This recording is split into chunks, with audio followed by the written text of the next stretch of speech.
డబ్బు, అనారోగ్యం, ఉద్యోగం, వ్యాపారం, అప్పులతో బాధపడుతున్నారా? మీకోసమే లాంచ్ యువర్ ఫ్యూచర్ ప్రోగ్రామ్.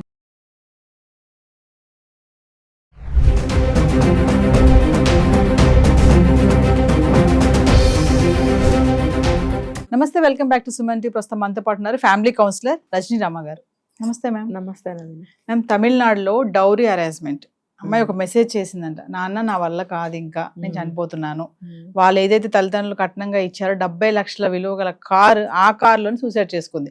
70 లక్షల కారు, 80 తులాల బంగారం, ఇంత కట్నం ఇచ్చినా కూడా వాళ్ళకి ఇంకా ఆ దాహం అనేది తీరక ఇంకా పట్టరా అంటే ఆ టార్చర్ భరించలేక అమ్మాయి సూసైడ్ చేసుకోవడం జరిగింది. అంటే ఇక్కడ తల్లిదండ్రులు తప్ప అనుకోవచ్చా మేడం? అంటే అంతంత కట్నాలు ఎందుకు ఇచ్చి పెళ్లిళ్ళు చేస్తున్నారు? ఎందుకు వాకప్ చెయ్యరు? అసలు వాళ్ళ గురించి ఒక పిల్లని ఇస్తున్నామంటే ముందు వెనక అటు 7 తరాలు ఇటు 7 తరాలు అనేసి అప్పట్లో వినేవాళ్ళం మనం. అలా చూడకుండా అబ్బాయి అందంగా ఉన్నాడా, ఆస్తిపాస్తులు బాగున్నాయా, మా అమ్మాయి సెట్ సుఖంగా ఉంటుందని చేసేస్తున్నారు కదా. ఇక్కడ ఎవరు తప్ప అనుకోవచ్చు అంటారు? ఇవ్వకూడదండి. ఇంకా ఆ సిస్టమ్ తీసేయాలంటే తల్లిదండ్రుల నుంచే స్టార్ట్ అవ్వాలి. ఎందుకంటే మా అమ్మాయి ఉద్యోగం చేస్తుంది కాబట్టి అనే రీజన్ అక్కడ పెట్టకండి. ఉద్యోగం చేయని అమ్మాయిల పరిస్థితి ఏంటి మరి? వాళ్ళు ఇవ్వమని అర్థమా? అయితే పాక్షికంగా ఓకే, మీ అమ్మాయి ఉద్యోగం చేస్తుంది కాబట్టి మేము ఇంకేమి ఇవ్వాలి, పెళ్లి చేసి పంపిస్తాం అన్న వాళ్ళ వాదన పక్కన పెడితే, మరి ఎక్కువగా చదువుకోకుండా ఉద్యోగం చేయకుండా ఉన్న అమ్మాయి తల్లిదండ్రుల పరిస్థితి ఏంటి, అమ్మాయి పరిస్థితి ఏంటి? ఇవ్వాలా? ఇస్తే మీరు ఒక ముద్ద పెడతారా? ఆ డబ్బు అంతా మీరు వాడేసేసుకుని మరి ఆ నగలన్నీ మా దగ్గర పెట్టు అని చెప్పి అలా చేసేవాళ్ళు కూడా ఉన్నారు కదా. నీ నగలన్నీ మా లోపల పెట్టు అంటారు కొంతమంది అనరు, వాళ్ళే ఉంచుకుంటారు అమ్మాయి వాళ్ళు. మరి ఇలా ఎందుకు చేస్తున్నారు? ఇవ్వకూడదు వీళ్ళు అసలు. ఎందుకంటే మేము కూడా ఎంతో కొంత చదివించాము, మరి ఎంతో విద్యాబుద్ధులు అన్నీ నేర్పించాము. ఉద్యోగం చేసుకుంటుంది, లేదు చేయకపోతే ఆమె కెపాసిటీగా, ఆమె క్వాలిఫికేషన్కి ఉద్యోగం లేదు, ఆ అమ్మాయి చేయలేదు. మరి మీకు ఇష్టమైతే చేసుకోండి, పిల్ల మంచిది, మీకు ఇంట్లో పని పాటలు కానీ మీకు సహకరిస్తుంది అన్ని విధాల. మీకు ఒక భార్య కావాలి కదా, పని పాటలు చేస్తుంది మా అమ్మాయిని పంపిస్తున్నాం అని కాదు. ఇక్కడ మేము నేర్పినవి అవి. చాలామంది చూడండి, కాఫీ కూడా పెట్టరు ఇంట్లో, ఒక ఉప్మా చేయరు, ఒక ఆమ్లెట్ వేయరు, అది కూడా మొగుడు చేయాలి. అరే నువ్వు చేయరా మొగుడిని. మరి కొంతమంది అంత సుకుమారంగా పెరిగిన వాళ్ళు కూడా ఉన్నారు, ఉల్లిపాయలు కూడా కట్ చేయడం రాదు. ఎందుకు కట్ చేయకపోవాలమ్మా? ఎందుకు కట్ చేయకపోవాలి? ఏ ఉల్లిపాయ తింటావా? ఉల్లిపాయ కట్ చేయలేవా? మరి చాలామంది అంటారు, నేను పచ్చిమిరపకాయ కూడా కట్ చేసి ఎరగను. పచ్చిమిరపకాయ కట్ చేసింది నీవు ఎరగవు కానీ అన్నీ తింటావు. అన్నీ తినేదానివి, అది వండుకుని నేను తినాలి అనే జ్ఞానం కూడా నీకు ఉండాలి కదా. ఇప్పుడు పెళ్లి చేసుకోకుండా నువ్వు బ్యాచులర్గానే ఉన్నావు అనుకుందాం, నీ వంట నువ్వు చేసుకోవా? జీవితకాలం చచ్చిపోయే వరకు బయట హోటల్ నుంచి తెచ్చు తింటే 5 ఏళ్లలో చచ్చిపోతావు, జీవితకాలం నువ్వేం బతికొండవు. అలాంటప్పుడు నువ్వు ఏదో ఒకటి వండుకు తినాలి ఇంట్లో, మరి అప్పుడు నేర్చుకోవా? మరి ఆ మాటలకు అర్థం ఏంటి? పొగరబట్టిన మాటలు కదా అవి. మేము పచ్చిమిరపకాయ కూడా కట్ చేయం, మా అమ్మాయికి పప్పు అంటాం రాదు, మా అమ్మాయికి ఆమ్లెట్ వేయటం రాదు, ఇటు మంచినీళ్ళ గ్లాస్ తీసి అటు పెట్టదు అంటే పొగరు. రేపొద్దున్న ఆ పిల్లకి పెళ్ళి అయ్యాక నేను మాట్లాడట్లేదు, ఉద్యోగ రీత్యానో లేకపోతే అవసరం పడో ఎక్కడికో వెళ్ళినప్పుడు అక్కడ ఫుడ్ దొరకదు, జేబు నిండా డబ్బులు ఉంటాయి, ఫుడ్ దొరకలేదు అనుకోండి, ఏం చేస్తుంది అక్కడ? ఏం చేస్తుంది? మనిషి అన్న తర్వాత ఆకలి డబ్బులు ఉండవా? మరి తన కోసమైనా నేర్చుకోవాలి కదా, ఎవరి కోసం నేర్చుకుంటుంది? అంటే మేడం, ఇక్కడ ఈ డౌరీ అరేంజ్మెంట్ కేసులో చూసుకుంటే మీరు అన్నట్టుగా కట్నము ఇచ్చే వాళ్ళు తప్పు ఉంది పేరెంట్స్. ఇంకోటి ఏంటంటే ఆడపిల్లల్ని ఈ రోజులో చూస్తున్నాం కదా, ఎంత స్ట్రాంగ్ గా పెంచుతున్నారు ఆడపిల్లలు. అంటే వాళ్ళకి పెళ్లి చేసి పంపారు అంటే అమ్మాయికి మెచ్యూరిటీ వచ్చింది కదా మైండ్ సెట్ లో కూడా. అయినా సరే వాళ్ళు ఏదో టార్చర్ చేశారని చెప్పి ఎందుకు తిరిగి వచ్చేస్తే తల్లిదండ్రులు అయితే గంటేరుగా వచ్చింది అనుకోండి, మళ్ళీ కళ్ళల్లో పెట్టుకుని చూసుకుంటారు కదా పేరెంట్స్. ఆడపిల్లలు కూడా అంత ఆత్మస్థైర్యంగానే ధైర్యంగా ఎందుకు ఉండట్లేదు? మీరు చెప్పినట్టు స్ట్రాంగ్ గా పెరిగేవాళ్ళు పెరుగుతున్నారు. కొంతమంది ఎలా ఉంటారో చెప్పనా, ఇంట్లో వాళ్ళ మీద గైగేమని అరుస్తూ ఉంటారు, బయట నోరు పేగలదు. మొహమాటము, భయము, ఏమన్నా అనుకుంటారేమో అన్న అదొక సంకోచము, ఎలా జవాబు చెప్పాలో చేతగానితనము, ఇవన్నీ ఉన్న ఆడపిల్లలు బయట నోరిప్పలేరు, పడుతూ ఉంటారు. మళ్ళీ వాళ్ళ అమ్మల దగ్గర ఇంటికి వచ్చేటప్పుడు గయ్యమని లెగుస్తారు. ఇక్కడ బయట గడప దాటితే మాట్లాడలేరు, అందరూ ఈమెనే ఒత్తుతూ ఉంటారు అనమాట. అలాంటి పిల్లల్ని కూడా నేను చాలా మందిని చూశాను. ఇంట్లోనే కానీ నోరు బయట ఉండదు. అలా మగ పిల్లల్లో కూడా చూస్తాం దాన్ని. అంటే ఒక వయసు వచ్చే వరకు ఏం తెలియదు అనుకుందాం, కొంచెం వయసు పెరిగిన తర్వాత ఎవరికి వాళ్ళకి తెలియాలి కదా, నేనేంటి ఇలా ఉన్నాను, నా తోటి ఆడపిల్లలందరూ ఇలా ఉన్నారు, మరి సినిమాల్లో బోర్డు చూపిస్తున్నారు, టీవీల్లో బోర్డు చూపిస్తున్నారు, మరి ఇవన్నీ చూసి నేను మారాలి కదా. ఇప్పుడు సోషల్ మీడియాలో చూసి క్షణంలో మారిపోతున్నారుగా. మరి ఎన్నో చూస్తున్నప్పుడు నేను ఎలా ఉండాలి, మా లోకానికి జీవిత పాఠాలు నేర్చుకోవాలి, లోక జ్ఞానం కలిగి ఉండాలి అనే జ్ఞానం వాళ్ళకి ఎందుకు రావట్లేదు? ఎందుకు రావట్లేదంటే అసలు దాని మీద ధ్యాస లేదు. మేము చదివామా, సాఫ్ట్వేర్ ఉద్యోగం చేసామా, కాస్త డబ్బులు తెచ్చుకొని మేము ఒక కారు కొనుక్కున్నామా, మా అమ్మకి బట్టలు కొన్నామా, మా నాన్నకి ఇంకోటి కొన్నామా, ఇద్దరిని కలిపి సినిమాకి తీసుకెళ్ళామా, లేకపోతే ఫుడ్ కోర్ట్కి తీసుకెళ్ళామా, ఇవేనండి అన్నీ చూస్తున్నాం. అమ్మని వెనకాల స్కూటీ మీద ఎక్కించుకుని బజార్లు తిరిగామా, అది గొప్ప అమ్మ కూడా ఫీల్ అయిపోతుంది. అది ఎంతవరకు అంతవరకే. అసలు లోకజ్ఞానము, బతక నేర్చిన తెలివితేటలు అత్తగారింట్లో ఎదిరించమని కాదు చెప్పేది. నీకు సమస్య వచ్చినప్పుడు నువ్వు ఎలా సమయస్ఫూర్తిగా ప్రవర్తించాలి, నిజంగా నీ చేయి దాటిపోయిన స్థితే వస్తే నువ్వు ఎలా బయటపడాలి. నవేడేస్ ఫోన్లు చేతిలో ఉంటున్నాయి, అంత నాలెడ్జ్ ఉంటుంది వాళ్ళకి, ఎంత నాలెడ్జ్ ఉంటుందో. మీరు అన్నా చూసారా సమయస్ఫూర్తి అనేసి, చాలా మంది ఆడపిల్లలు పెళ్లి చేసి చెప్తా ఉంటారు, అమ్మ అక్కడ జాగ్రత్తగా ఉండాలి, అంటే ఎక్కువగా మాట్లాడకూడదు, ఎదురించి అంటే మీరు అన్నట్టుగానే చెప్పింది చేయడము, నీ మాట వినేటట్టుగా కాకుండా కొంతమంది పేరెంట్స్ ఏం చెప్తారంటే జాగ్రత్తగా ఉండాలమ్మా, ఎదురించి మాట్లాడకు, మీ అత్తగారికి మీ భర్తకి మంచిగా ఉండు అని చెప్తారు. కానీ రేపు ఏమైనా ఇన్ కేసు నీకు ఏదైనా సమస్య వచ్చిందనుకో, ఇలా ఉండాలి, ఇలా ప్రవర్తించు, వెంటనే మాకు ఇన్ఫార్మ్ చేయలేదని ధైర్యంగా ఉండాలి, ఇన్ కేసు వస్తే సరే రావాలని అనుకోవద్దు అని ఇలాంటి మాటలు చెప్పే పేరెంట్స్ అసలు ఉన్నారంటారా? ఏమో వెతకాలి, ఎక్కడన్నా ఉన్నారేమో తెలియదు. ఇంటింటికి వెళ్ళి ఎతికితే అక్కడక్కడ ఒకళ్ళు ఇద్దరు దొరుకుతారు. చెప్పబోబట్టే కదా మేడం చెప్పరు. అది ఎప్పుడు చెప్పాలి అప్పుడు చెప్పరు. పెళ్ళయ్యే వరకు చాలా ధైర్యంగా సమయస్ఫూర్తిగా చక్కగా అన్ని విధాలా తను తాను సేవ్ చేసుకునే విధంగా పెంచాలి. పెళ్లి చేసుకునేటప్పుడు అప్పగింతలని ఉంటాయి. ఈ రోజుకి కూడా తాళి కట్టే కార్యక్రమాలు అయిపోయాక వేద మంత్రాలు అని చెప్పి 10 మంది పండితులను తీసుకొచ్చి వేదఘోష చేయించి పెళ్లిళ్ళు చేస్తున్నారు గొప్ప కోసం. అది అయిన తర్వాత అప్పగింతలు కూడా 1 గంట చేస్తున్నారు. మరి పూర్వీకులు కానీ అలా తెలిసిన వాళ్ళు ఎవరిని ఉంటే ఆ పాటలు పాడేవాళ్ళు అక్కడ అప్పగింతల పాటలు కూడా పాడతారు.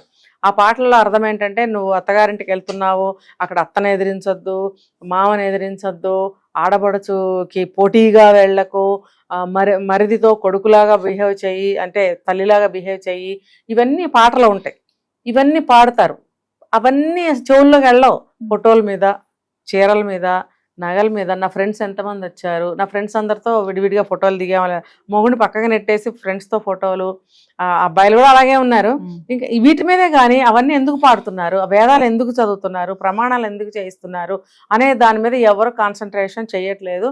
పండితులు కూడా ఈ రోజుల్లో ఏం చెప్తున్నారంటే, మాకెందుకండి, మేము తుత్తుతూ అనేసి వెళ్ళిపోతాం, మాకేంటి, వాళ్ళు పర్టికులర్గా చదవండి అంటే మేము చదువుతాం, లేకపోతే మాకేంటి అవసరం, వినేవాడు ఎవడు, అసలు కొట్టి పారేస్తున్నారు, హేళన చేస్తున్నారు, మాకు అవసరమా అని మాట్లాడుతున్నారు వాళ్ళు కూడా. అంటే ఆ స్థాయికి ఎవరు దిగజారారు. ఇవన్నీ వింటుంటే కనుక వాళ్ళకి అన్ని అర్థమవుతాయి పెళ్లిలో. అక్కడి నుంచి మైండ్ సెట్ మారాలి, పెళ్లి నుంచి మైండ్ మారాలి. ఇవన్నీ ఎందుకు చదువుతున్నారు, దీంట్లో అర్థాలు ఏంటి తెలుసుకుంటే, తెలుసుకున్న తర్వాత అప్పగింతలు అయిన తర్వాత పంపించేటప్పుడు తల్లిదండ్రులు కూడా మీరు చెప్పినట్టు ఆ మాటలు చెప్తే కనుక ఖచ్చితంగా అత్తగారింట్లో ఆ అమ్మాయి చాలా తెలివిగా మసులుకోగలుగుతుంది. ఇన్ కేస్ అమ్మా నీకు ఇలా ఎదురవుతుంది రేపు నువ్వు సమస్య వస్తుంది, అప్పుడు ఇలా భయపడద్దు. నువ్వు గొడవ వస్తుందంటే కొంచెం తగ్గు. ఎందుకంటే ఆబ్వియస్లీ కోడలు వచ్చిందంటే అత్తగారి ఒళ్ళు మండిపోతూ ఉంటుంది, కొడుకుని నా నుంచి లాగేసింది అలా చాలా మంది అనుకుంటారు. అందరూ కాదు, చాలా మంది అనుకునే వాళ్ళు ఉన్నారు. కాబట్టి అత్తగారిని ముందు శాంతపరచాలి, కూల్ చేయాలి. నిజం చెప్పాలంటే అప్పుడు దాకా అమ్మ దగ్గరే కూర్చొని అమ్మ అమ్మ అమ్మ అన్నీ చెప్తాడు. పెళ్ళైన తర్వాత భార్యకు కూడా కొన్ని చెప్పాలి కదా. భార్యతో మాట్లాడకపోతే మరి జీవితానికి కావాల్సిన మనిషిని తెచ్చుకున్నప్పుడు ఆమెతో కూడా మంచిగా ఉండాలి కదా, చెప్తాడు కదా. మరి అది తల్లి ఏమనుకుంటుందంటే, మా అబ్బాయి అస్తమానం పెళ్ళంతోనే మాట్లాడుతున్నాడు, నాతో మాట్లాడట్లేదు, అసూయ బయలుదేరుతుంది ఆవిడకి. బయలుదేరి ఏదో ఒకటి పెట్టాలని చూస్తుంది. మంచి తల్లి అయితే సరే ఓకే అనుకుంటుంది. లేదు అని అంటే సాధ్యమైనంత వరకు ఇలాగ పెడతారు. ఆ పెట్టినప్పుడు ఆ అత్తగారికి ఆ భావన రాకుండా నువ్వు అత్తగారికి దగ్గరగా ఉండి ఆవిడకి ఆ మైండ్ రాకుండా నువ్వు జాగ్రత్తగా మసులుకోవాలి అనే విషయాల్ని ఈవిడ నేర్పించాలి. తల్లి అని తను కోడలే కదా, అవి నేర్పించాలి. నేర్పించినప్పుడు ఈ అమ్మాయి పాజిటివ్ మైండ్తో వెళ్తుంది. అక్కడ వెళ్ళి అదే అమ్మ చెప్పింది నిజమే కదా అనుకుని అక్కడ పాటించడానికి ప్రయత్నిస్తుంది. కాసేపు భర్తకు కోపం వచ్చినా మిగిలిన టైం అంతా భర్త దగ్గరే ఉంటుంది కదా. ఆ అత్తగారు కూడా ఏముంటుంది, అబ్బాయి ఎదురు చూస్తున్నాడు వెళ్ళమ్మా అని ఆవిడే పంపిస్తుంది. నువ్వు కానీ మొగుడు దగ్గరే ఉన్నావు అనుకో, ఎప్పుడు చూసినా మొగుడు దగ్గర మొగుడిని వదలదు, నా కొడుకుని వదిలిపెట్టదని చెప్పి ఎవరే అబ్బాయి ఇట్రారా అని కొడుకుని పిలవాలని ప్రయత్నిస్తుంది. ఈ కొడుకు కూడా వచ్చిన బంధువులు ఏమనుకుంటారు అని చెప్పి వాళ్ళ మధ్యన కూర్చొని కబుర్లు ఆడుకుంటూ అలా కూర్చుంటారు. అర్ధరాత్రి అయినా సరే భార్య దగ్గరికి రావాలని స్పృహ ఉండదు. ఒకవేళ ఉన్న భయం వేస్తుంది వాళ్ళందరి మధ్యలోంచి లేచి రావడానికి. ఇవన్నీ ఎందుకు మనం ఇన్వైట్ చేసుకోవాలి? ముందు అమ్మాయి అప్పుడు కొత్త కోళ్ళు వచ్చినప్పుడు వాళ్ళు ఎలా ఉండాలనేది వాళ్ళు తెలుసుకోవాలి.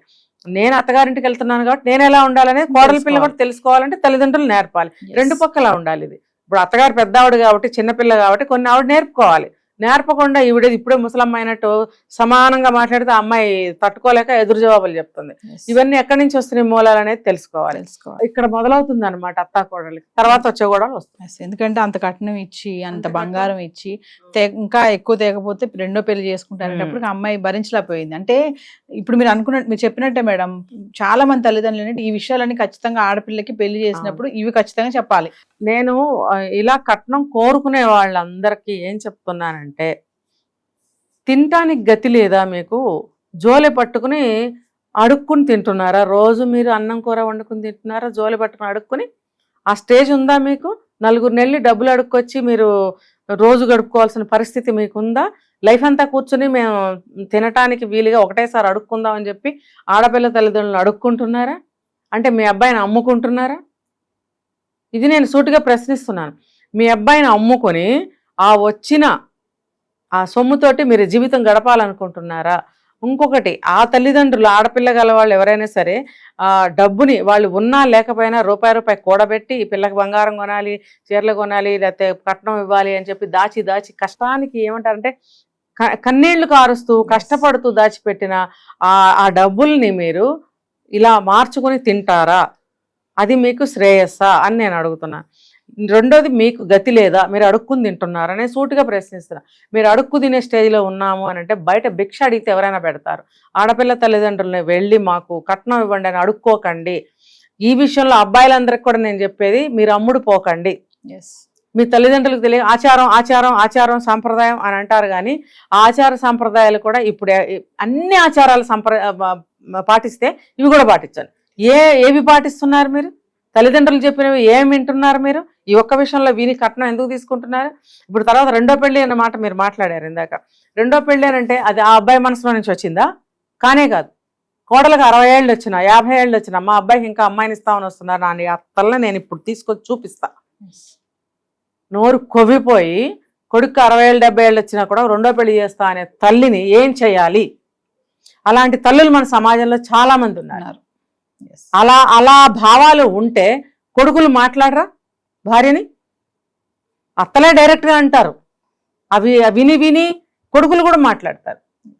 అంటే మీరు ఎంతకాలం అయినా సరే కాపురం చేసిన తర్వాత, బిడ్డలు పుట్టిన తర్వాత మీరు మాకు ఇంకా పిల్లనిస్తామని వస్తున్నారు, లేకపోతే ఎక్కువ కట్నం తేకపోతే నేను రెండో పెళ్లి చేసుకుంటాను అని బెదిరింపులా? మీరు అడుక్కు తినాలనుకుంటే బయటకు వెళ్ళి 10 మంది దగ్గర జోలి పట్టండి, అడుక్కుని బతకండి. ఒకళ్ళ ఆస్తులు కన్నీటితో కూడబెట్టిన డబ్బు మీకు శ్రేయస్సిస్తుందా?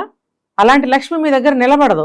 చెప్తారు ఒక సామెత, అన్యాయంగా సంపాదించింది రూపాయి కూడా మన దగ్గర నిలబడదు, రెండోసారి ఏదో ఒక రూపంలో వెళ్ళిపోతుందంట. మరి ఇది అన్యాయ సొమ్మే కదా. అన్యాయ సొమ్ము మీ దగ్గర ఎలా నిలబడుతుంది? అన్ని నమ్ముతారు, ఇలాంటివి నమ్మరా? కాబట్టి నేను అబ్బాయిల తల్లిదండ్రులకి చెప్పేది ఇదే, మీకు గతి లేదు, పూటకు గతి లేదు, మాకు ఈ పూట ముద్ద లేదంటే 10 మంది దగ్గర అడుక్కుని తినండి. నాకు కూడా కొడుకులు ఉన్నారు, నేను కూడా ఆ కోవలోకే వస్తా, కొడుకులున్న తల్లిని. అయినా నేను ఎందుకు చెప్తున్నాను, వద్దు మనకొద్దు అటువంటి శాపాలు మనకొద్దు, ఆడపిల్లల తల్లిదండ్రుల శాపాలు మనకొద్దు, ఒకళ్ళ సొమ్ము మనకొద్దు. మనం ఎంతకాలం బతికాంగా, ఏదో ఒకటి సంపాదించుకుని మన ముద్ద మనం తిన్నాంగా, మనకు ఒక ఆడపిల్ల ఉంటే పెళ్లి చేసి పంపాంగా. అలాగే వాళ్ళు ఎలాగోలా పెళ్లి చేసి పంపిస్తారు. మనకు తెలుసు ఇందులో ఉన్న కష్టం, మరి ఎదుటి వాళ్ళని ఎందుకు కష్టపెట్టాలి? ఆడపిల్ల పెళ్లి ఎలా ఉంటుంది అనేది. అబ్బాయి పెళ్లి అనే ఈ రోజుల్లో సమానమే. అమ్మాయి పెళ్లికి 10 లక్షలు ఖర్చు పెడితే అబ్బాయి పెళ్లికి 20 లక్షలు ఖర్చు అవుతుంది. 2 సమానం అయిపోయినాయి. ఆడపిల్ల వాళ్ళు కష్టపడిపోతున్నారు, లక్షలు కూడబెట్టి వీళ్ళకిస్తున్నారు అంటే ఇది రెండో కోణంలో మాట్లాడుతున్నారు అని ఆడపిల్లల తల్లిదండ్రులు అనుకోవాల్సిన అవసరం లేదు, మగపిల్లల తల్లిదండ్రులు కూడా అవుతున్నాయి. అయితే ఇద్దరు పిల్లలకి పెళ్లిళ్ళు చేసుకోవాలి కాబట్టి మీరు ఇంత ఖర్చు పెట్టుకోవాలనుకుంటే ఇంత ఖర్చు పెట్టుకోండి, మా దగ్గర లేదు అంటే ఎంత ఖర్చు పెట్టుకోవాలంటే ఎంత ఖర్చు పెట్టుకో, అది మీ ఇష్టం, మీ చాయిస్. అది ఎవరు మిమ్మల్ని ఒత్తిడి తీసుకురారు. అంతేగాని ఆ కట్నం రూపంలో ఆడపిల్లల తల్లిదండ్రుల్ని పెండటం వల్ల ఒరిగేది ఏం లేదు, శాపాలే దొరుకుతాయి. మీ అబ్బాయి సుఖశాంతులతో ఉండలేడు, గిల్టీతో బతకాల్సిందే జీవితకాలం. చివరికి ఇప్పుడు ఇందులో ఈ హత్య, మరి నిండు జీవితం ఆ పిల్ల అలా ఎందుకు చేసుకోవాల్సి వచ్చింది? ఏవో కొన్ని గొడవలు అవుతాయి లోపల. ఆ అమ్మాయి కూడా ఏదో 4 మాటలు అంటే అని ఉండొచ్చు కాక, కానీ ఫైనల్గా ఏం జరిగింది? ఆత్మహత్య. వాళ్ళు ఇచ్చిన కారులోనే ఆత్మహత్య చేసుకుంది అని అంటే లోకానికి కనపడేది అది ఒకటే, లోపల ఏం జరిగింది అనేది ఎవరికి అనవసరం. అసలు సాక్ష్యాలే నిదర్శనం. ఆ సాక్ష్యం ఉంటే చాలు నమ్ముతారు. మరి ఆ సాక్ష్యం కూడా మీరు మిగిల్చారుగా, చివరికి మీకేం మిగిలింది? జైలు జీవితం. అక్కడికి వెళ్ళి మళ్ళీ చెప్పకూడే. ఇప్పుడు అయిందా? మీరు అంత డబ్బు తీసుకొచ్చి హ్యాపీగా దర్జాగా బతకాలనుకున్నారు అడుక్కుని తెచ్చుకున్న డబ్బుతో, చివరికి మరి ఆ చెప్పకూడేగా దాన్ని ఏం కూడనాలి, దాన్ని అడుక్కు తెచ్చుకుని తిన్న కూడనాలా, చెప్పకూడనాలా, జైలు కూడనాలా, ఏమనాలి, ప్రారంభ కూడనాలా, ఏమనాలి? కాబట్టి అర్థం చేసుకోండి ప్రతి ఒక్కళ్ళు. మీరు 10 లక్షలు ఖర్చు పెట్టాలి మీ అబ్బాయి పెళ్లి కంటే, ఖర్చు పెట్టేది మీ ఇష్టం, కానీ అవతల వాళ్ళ నుంచి 10 లక్షలు కట్నం గుంజాలని మాత్రం మీరు అనుకోకండి. మీరు కూడా రూపాయి ఖర్చు పెట్టి పెళ్లి చేసుకోండి. వాళ్ళు ఏమన్నా అన్నారా? గుళ్ళోకి తీసుకెళ్తే ఆడు కట్టించండి, రిజిస్టర్ మ్యారేజ్ చేయండి. మీరు ఆ డబ్బులు కూడా ఖర్చు అవ్వకూడదు అనుకుంటే, అంతేగాని అమ్మాయి దగ్గర నుంచి కట్నాలు మీరు తీసుకోకండి. అమ్మాయిలు తల్లిదండ్రులు మీరు కూడా ఇవ్వకండి. ఎందుకు ఇస్తున్నారు? మీ అబ్బాయికి పెళ్ళాం కావాలి కాబట్టి మా అమ్మాయి మంచిది చేసుకోండి అనండి, సరిపోతుంది. Thank you.